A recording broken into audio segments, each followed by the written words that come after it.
Shalom Bapak Ibu Saudara yang dikasihi oleh Tuhan. Kita jumpa lagi dalam pembacaan firman Tuhan.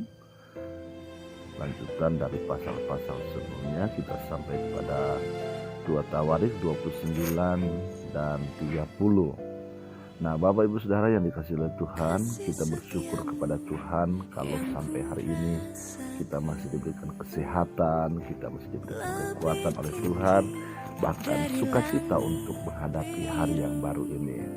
Dalam pembacaan kita dalam 2 Tawarikh pasal 29 ini, saudara, kita melihat bahwa apa yang dilakukan oleh Hizkia, dikatakan bahwa pembaharuan yang dilakukan oleh Hizkia ini adalah pembaharuan bukan sekedar pembaharuan menurut perkataan, tetapi dalam tindakan untuk melakukan sesuatu yang besar di tengah-tengah umat Tuhan, di tengah-tengah bangsa Israel. Seorang anak muda yang berumur 25 tahun sudah memiliki cara pandang rohani yang luar biasa. Dia ingin melakukan sesuatu yang besar, karena dikatakan di sini bahwa ia melakukan apa yang benar di mata Tuhan seperti yang dilakukan Daud bapak leluhurnya. Saudara, Daud selalu menjadi acuan dalam hal berbuat baik. Ya, saya percaya bahwa setiap orang punya orang yang dia selalu jadikan contoh, saudara. Ya, entahkah dia bapaknya, entahkah dia mamanya, bahkan mungkin dia adalah seorang kakak yang selalu dia anggap bahwa dia adalah orang yang perlu dan harus jadikan contoh dalam keluarga. Nah, Hizkia berpegang kepada apa yang telah dilakukan oleh Daud, bapak leluhurnya. Kenapa? Karena Daud selalu melakukan apa yang benar dan berkenan kepada Tuhan. Nah, pembaharuan yang dilakukan oleh Hizkia dari ayat yang ketiga dan seterusnya, saudara, ketika umat-umat Tuhan mulai kehilangan kendali, ketika umat-umat Tuhan kehilangan kepercayaan dan keyakinan, mereka melepaskan kepercayaan mereka kepada Tuhan, maka mereka mulai melakukan apa yang jahat di mata Tuhan. Nah, Hizkia tampil sebagai seorang pemimpin, sebagai seorang raja yang memiliki kapasitas, ya, dan tidak hanya kapasitas tapi kualitas yang kuat, saudara, yang besar, yang dia gunakan untuk melakukan perubahan-perubahan. Yang pertama yang dilakukan bahwa ia membuka pintu-pintu rumah Tuhan. Sekian lama rumah Tuhan tertutup, sekian rumah Tuhan tidak dipakai, sekian lama rumah Tuhan tidak dianggap lagi sebagai rumah Tuhan.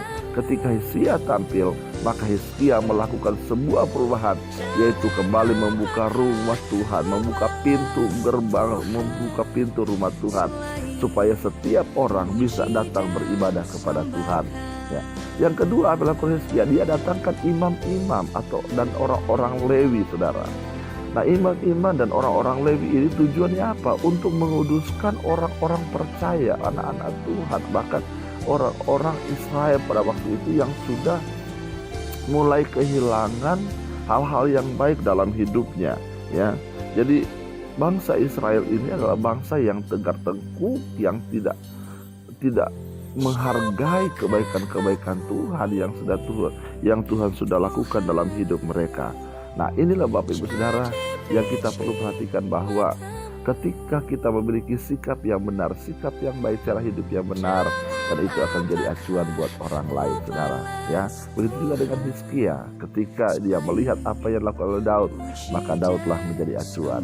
Jadilah ayah yang baik dalam rumah, jadilah ibu yang baik dalam rumah, jadilah kakak yang baik dalam rumah, jadilah adik yang baik dalam rumah, karena mereka akan menjadi acuan orang lain di dalam keluarga dan rumah tangga kita. Pasal 30, saudara, adalah perayaan Paskah, dan Paskah ini dijadikan sebagai momen di mana setiap umat Tuhan akan dikuduskan untuk menjadi umat Tuhan kembali. Ketika bangsa Israel mulai kehilangan hal-hal yang baik dalam hidupnya, maka Raja Hizkia mengadakan Paskah. Tujuannya apa? Tujuannya adalah untuk melakukan pendamaian, saudara, antara Tuhan dan orang-orang Israel. Kenapa? Karena banyak dari umat-umat Tuhan yang tidak lagi percaya kepada Tuhan, dan Tuhan melakukan banyak hal dalam hidup mereka, sehingga Hizkia melihat hal ini sebagai sesuatu yang penting, momen yang penting untuk membawa umat Tuhan kembali kepada Tuhan. Dikatakan pada ayat 19 pasal 30, yang sungguh-sungguh berhasrat mencari Tuhan, mencari Allah, yakni Tuhan, Allah nenek moyangnya, walaupun pentahiran mereka tidak sesuai dengan tempat kudus.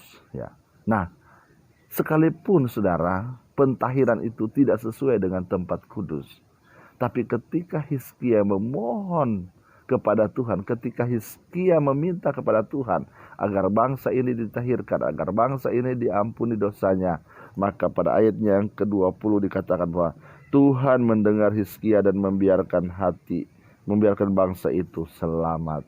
Tuhan mendengarkan doa Hizkia.